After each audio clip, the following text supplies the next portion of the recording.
আমরা এখন দেখতে পাচ্ছি তৃতীয় শ্রেণীর দেয়া মণ্ডল এবং জয়া টেলিফোনে কথা বলছে।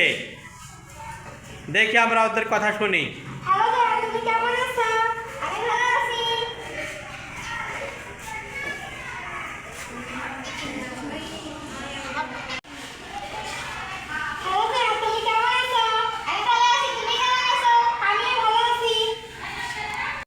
এখন আমরা তৃতীয় শ্রেণীর তাসিন এবং তনিমার টেলিফোন আলাপ শুনি।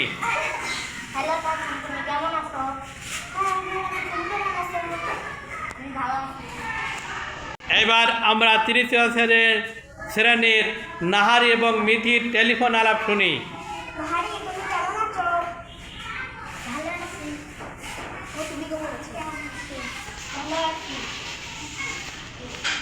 এই টেলিফোন আলাপ তোমাদের কেমন লাগলো? অনেক সুন্দর, কানের ভিতরে একটু ঝিনঝিন করে উঠছে, তাই না? হ্যাঁ।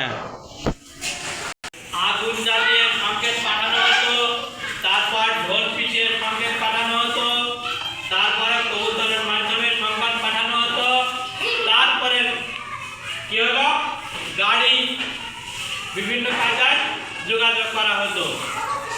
এখন তারপরে কি হলো, টেলিফোনের মাধ্যমে যোগাযোগ করা হতো, যাতে তার লাগতো, টেলিফোনে তার ব্যবহার করা হতো। আমরা এই টেলিফোনের তারের মতো একটা খেলনা টেলিফোন তৈরি করে যোগাযোগের পদ্ধতি দেখলাম, তাই না?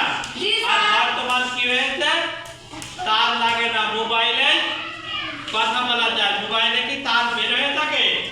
না, মোবাইলে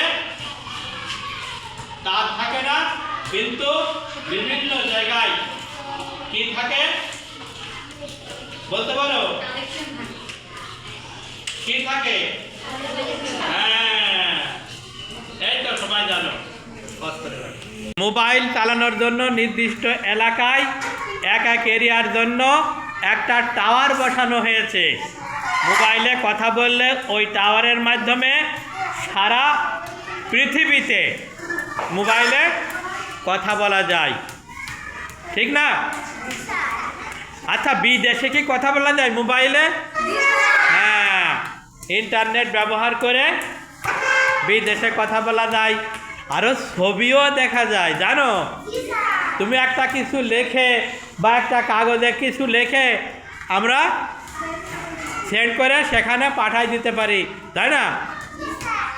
এখন যোগাযোগ প্রযুক্তিটা অনেক কি হয়েছে, সহজ হয়েছে। ধন্যবাদ সবাইকে।